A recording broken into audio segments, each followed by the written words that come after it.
എന്താ മാഡത്തിന്റെ? എന്റെ പേര് അബ്ദുൽ. എവിടെ സ്ഥലം? എറണാകുളം ജില്ലയിലെ ആലുവക്കയാണ്. പ്രായം എത്രയുണ്ട് ഇപ്പോ? പ്രായം 69. ഷുഗറിന്റെ പ്രശ്നം എത്ര നാൾ മുമ്പാ വന്നത്?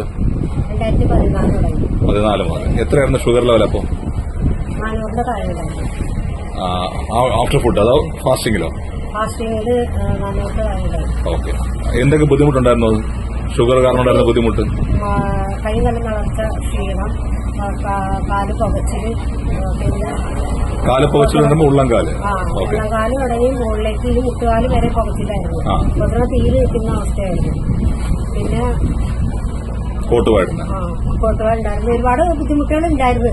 അതിപ്പോ നമ്മള് ഇപ്പൊ ഇല്ലാത്തത് കൊണ്ട് നമുക്കത് പറയാൻ പറ്റുന്നില്ല. അല്ല, നല്ല ക്ഷീണമായിരുന്നു, ശരീരക്ഷീണമായിരുന്നു. എപ്പോഴും കിടക്കണമെന്നൊരു ടെൻഡൻസി ആയിരുന്നു. അതാണ് ഞാൻ നേരത്തെ പറഞ്ഞു പോയത്. മോള് പ്രസവമായിട്ട് വന്നപ്പോഴും ട്രീറ്റ് നോക്കാൻ പറ്റിയില്ല. അത് കെട്ടിയവനോട് പറഞ്ഞ് പലപ്പോഴും കാര്യങ്ങൾ സപ്പോർട്ട് ചെയ്യാൻ പറഞ്ഞു എന്നുള്ളത് ഇല്ലേ?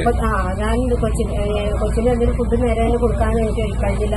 എടുത്തു കൊടുക്കാൻ എനിക്ക് എഴുന്നേക്കാൻ പറ്റുന്നുണ്ടായില്ല. എപ്പം നോക്കിയാലും കിടപ്പാണ്. അപ്പൊ എന്നെ വഴക്ക് പറയായിരുന്നു എന്റെ എന്തെങ്കിലും കിടക്കുന്നത് പേടിച്ചപ്പോൾ. പക്ഷെ എനിക്ക് എഴുന്നേക്കം വയ്യാഞ്ഞിട്ടാണ്, എനിക്ക് തീരെ പറ്റില്ല. അതൊന്നും ചെയ്യുമെന്ന് ചോദിച്ചാൽ എന്റെ ഭർത്താവിനോട് പറയാറുണ്ട്. അത്രയും ബുദ്ധിമുട്ടുണ്ടായിരുന്നു. അപ്പോഴാണ് അശോക് സാർ ഈ സാധനം കൊണ്ടുവന്നത്. ഒന്ന് കാണിക്കാൻ ഏതാ പ്രോഡക്റ്റ് എന്നുള്ളത്. ഇതാണ് സാധനം. ഇത് ഞാൻ പരിസ്ഥിതിക്കും കൂടി വേണ്ടി കൊണ്ടുവന്നതാണ്. കാരണം എന്താ വെച്ചാൽ എനിക്ക് അത്രയ്ക്ക് ഇഷ്ടമുള്ള ഒരു സാധനം. പിന്നെ ഞാൻ ഇതിനകത്താണ് വെള്ളം കുടിച്ചത്. ഇത് കഴിച്ചപ്പോൾ ഉള്ള ആദ്യം ഉണ്ടായ അനുഭവം എന്താ? ആദ്യം ഉണ്ടായ അനുഭവം എന്ന് പറഞ്ഞാൽ ഇത് കഴിച്ച അന്ന് തന്നെ, ആ നിമിഷം തന്നെ എനിക്കൊരു പെട്ടെന്നൊരു ശരീരത്തേക്ക് ഒരു വൈബ്രേഷൻ പോലെ ഒരു പെട്ടെന്നൊരു അനുഭവം ഉണ്ടായിരുന്നു. അത് എനിക്ക് മാത്രമുള്ള ആർക്കെങ്കിലും ഉണ്ടായെന്ന് എനിക്കറിയാൻ പാടില്ല. പക്ഷെ ഞാനിത് കഴിച്ചപ്പോ ഉള്ള സത്യം അന്ന് തന്നെ, ആ നിമിഷം തന്നെ എനിക്ക് അത് അനുഭവപ്പെട്ടുന്നുള്ളതാണ്. ശരി. അത് കഴിഞ്ഞ് ഇപ്പൊ ഷുഗർ ലെവൽ എത്ര നിൽക്കുന്നത്? ഇപ്പൊ 210 ഉണ്ടാവും. അത്രേ ഉള്ളൂ. ചെക്ക് ചെയ്യാൻ. ഇപ്പൊ അതുമായി ബന്ധപ്പെട്ട ബുദ്ധിമുട്ടൊന്നുമില്ല. ഇല്ല. ഈ കോട്ടുമായിട്ട് കൊണ്ടുവന്ന പ്രശ്നം മാറി. ശരീര ക്ഷീണം ഫുള്ളായിട്ടും മാറി. കാലിന്റെ പുകച്ചില് പൂർണ്ണമായിട്ടും മാറി. ആരോഗ്യവതിയായി. എനിക്ക് നെഞ്ചിലുള്ള പ്രയാസങ്ങളുണ്ടായിരുന്നു. ഈ എപ്പസ്റ്റിനും ഞാൻ പറഞ്ഞില്ലേ, എപ്പസ്റ്റിനും കഴിക്കണ്ടായിരുന്നു. പക്ഷെ അത് 3 നേരം നല്ലത്, 3 നേരമല്ല 2 നേരം കൊണ്ട് കഴിക്കണ്ടായിരുന്നു. ഞാനിപ്പോ 1 നേരം കഴിക്കുന്നു.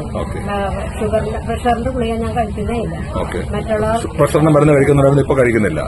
ഇത് കഴിക്കുന്നതുകൊണ്ട് പ്രഷറിന്റെ കഴിക്കാനുള്ള എപ്പസ്റ്റിനും മാത്രമേ കഴിക്കുന്നുള്ളൂ. അതൊരു നേരം. ഷുഗറിന് നേരത്തെ മരുന്ന് കഴിക്കുന്നുണ്ടായിരുന്നു? ഷുഗറിന്റെ മരുന്നുള്ള മെട്ഫോർമിൻ കഴിക്കണ്ടായിരുന്നു. 500 3 നേരം കഴിക്കാനാ പറഞ്ഞത്. പക്ഷെ ഞാനിപ്പോ 1 നേരം കഴിക്കുന്നു. 6 മാസം കൊണ്ട് ഇത്രയും വ്യത്യാസം വന്നു. 6 മാസം കൊണ്ട് തുടക്കത്തിൽ ഒരാഴ്ച കൊണ്ട് വ്യത്യാസം വന്നു. മാഡത്തിന്റെ ഒരു പാട്ട്, ഒരു വോയിസ് ആണ് ഞാൻ കേട്ടത്. ഗ്രൂപ്പിലേക്ക് വന്നത്. ഗ്രൂപ്പിലേക്ക് വന്ന വോയിസ് ആണ് ഞാൻ ആദ്യമായിട്ട് കേട്ടത്. മാഡത്തിന്റെ വീഡിയോ വോയിസ് ആണ് ഞാൻ ആദ്യം കേൾക്കുന്നത്. 1 മിനിറ്റ് പോലും നിർത്താതെ സംസാരിക്കാൻ പറ്റാത്ത അവസ്ഥയായിരുന്നു. നന്നായിട്ട് കിതയ്ക്കുന്നുണ്ടായിരുന്നു, ശ്വാസം മുട്ടലുണ്ടായിരുന്നു എന്നാണ് പറഞ്ഞത്. ഇപ്പൊ 10 മിനിറ്റോളം സംസാരിക്കുന്നത് ഞാൻ കേട്ടു, പാട്ട് പാടുന്നത് ഞാൻ കേട്ടു. അതെല്ലാം ഈ പ്രോഡക്റ്റ് കൊണ്ടുണ്ടായ മാറ്റമാണ്. ഉറപ്പല്ലേ? 100%. ഒന്ന് കാണിച്ച പ്രോഡക്റ്റ് ഒന്ന്. ഇതാണ് ഞങ്ങളുടെ ഓക്സിമറായി, ഞങ്ങളുടെ കുടുംബത്തിന്റെ സുഹൃത്താണ്, ഞങ്ങളുടെ രക്ഷകയാണ് ഇപ്പോ. കാരണം എനിക്കിത് കഴിച്ച് 100% റിസൾട്ട് കിട്ടിയ ഒരു പ്രോഡക്റ്റാണ്. ഇതുപോലെ മറ്റുള്ളവർക്കും ഞാൻ ഇതിനെക്കുറിച്ച് ഒത്തിരി പറഞ്ഞു കൊടുക്കുകയും ഇതിനകത്തേക്ക് നമ്മുടെ ഈ ഓക്സിമറായിലേക്ക് തന്നെ ഒത്തിരി പേരെ ഇതുകൊണ്ട് ഇത് കഴിപ്പിക്കണം എന്ന് എനിക്ക് ആഗ്രഹമുണ്ട്. ഞാൻ അതിനുവേണ്ടി ശ്രമിക്കുന്നതായിരിക്കും.